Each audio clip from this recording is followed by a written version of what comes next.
Assalamualaikum ya Rasulullah. Assalamualaikum ya Habib Allah. Assalamualaikum ya Nabi Allah, ya Rasulullah. Kami yang hadir di tempat ini hamba-hamba yang mengaku pecintamu. Akan tetapi ya Rasulullah, kadang kami tidak punya bukti untuk mengatakan ini semua. Kami hanya pandai berkata mencintaimu ya Rasulullah. Ya Allah, seperti telah engkau mudahkan lidah kami mengucapkan cinta, mudahkan hati kami untuk mencintai ya Allah. Seperti lidah kami mudah untuk mengucapkan kalimat rindu kepada kekasihmu Nabi Muhammad, rindukan hati kami ya Allah kepada kekasihmu Nabi Muhammad. Ya Allah, engkau yang melihat hati kami, engkau yang merubah-rubah hati kami. Kami saat ini berkumpul ke tempat ini hanya karena kami ingin dikumpulkan kelak di padang mahsyar bersama rombongan kekasihmu Nabi Muhammad. Wahai kaum muslimin, para kekasih-kekasih Allah, pecinta Rasulullah, semuanya punya bukti. Buktikan kalau engkau mencintai Rasulullah di pasarmu. Buktikan kalau engkau mencintai Rasulullah di rumahmu. Buktikan kalau engkau mencintai Rasulullah dalam urusan pekerjaanmu. Buktikan kalau engkau mencintai Rasulullah di saat engkau tidur, dan sungguh pecinta Rasulullah akan punya bukti-bukti. Lihatlah para sahabat Nabi sallallahu alaihi wasallam. Para sahabat Nabi mencintai, dan tanda cinta adalah berbuat kebaikan, atau tanda mencintai adalah berkorban untuk yang dicintainya, rela untuk berkorban untuk yang dicintainya. Lihatlah dan lihatlah para sahabat Nabi sallallahu alaihi wasallam.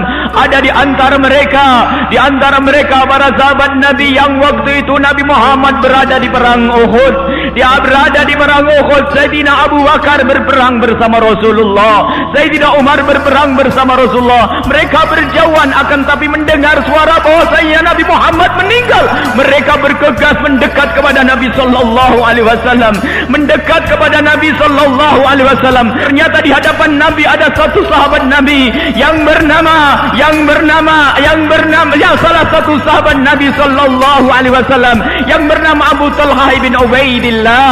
Abu Talha bin Ubaidillah berada di depan Nabi Muhammad dan berkata, "Nahradunna nahri ya Rasulullah." Sebelum leherku dulu yang boleh dipenggal ya Rasulullah. Sebelum badanmu biar badanku yang menjadi tameng ya Rasulullah. Sebelum nyawamu biar nyawaku ya Rasulullah. Sehingga saat itu Abu Talha serangan dari musuh yang ingin menghujam Rasulullah sallallahu alaihi wasallam, sehingga Abu Talha meninggal seketika saat itu, dan ditemukan dalam badannya seperti tombak karena penuh dengan anak panah. Seketika Nabi Muhammad berkata, "Saksikan, wajib ia mendapatkan surga."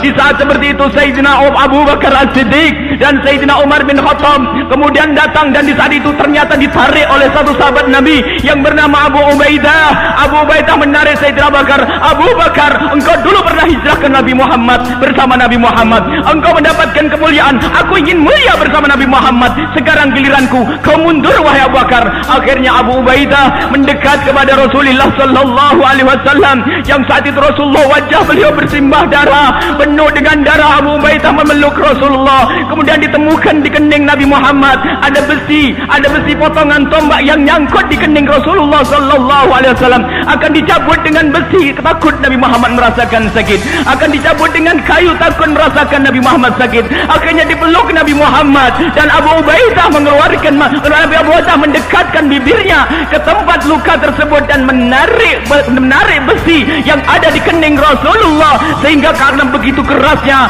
sangkutan, karena begitu kuatnya besi tersebut, sampai giginya terjatuh dan diulang lagi jatuh gigi yang kedua, hingga berhasillah mencabut besi yang menancap di kening Rasulullah sallallahu alaihi wasallam. Kemudian setelah itu para sahabat Nabi melihat Nabi Muhammad berdarah, Abu Ubaidah mengusap langsung darah Nabi Muhammad sallallahu alaihi wasallam. Akan tapi bagaimana Abu Ubaidah mengusap kening Rasulullah? Lihat, tidak diusap dengan bajunya, tidak diusap dengan tangannya, tidak diusap dengan sapu tangan atau tisu. Akan tapi saat itu Abu Ubaidah mendekatkan mulutnya ke darah yang bercecer, ke darah yang memenuhi wajah Nabi Muhammad Muhammad sallallahu alaihi wasallam dan dihisap itu darah. Nabi Muhammad berkata, muntahkan, keluarkan darah itu. Beliau berkata, demi Allah tidak akan aku keluarkan ludah darah ini dari mulutku, dan ditelan. Kemudian Abu Ubaidah setelah membersihkan darah Nabi sallallahu alaihi wasallam dengan mulut beliau, kemudian beliau keluar amarah, kecemburuan kepada Nabi sallallahu alaihi wasallam, kemudian meninggalkan Nabi. Akan aku habiskan musuh-musuhmu ya Rasulullah.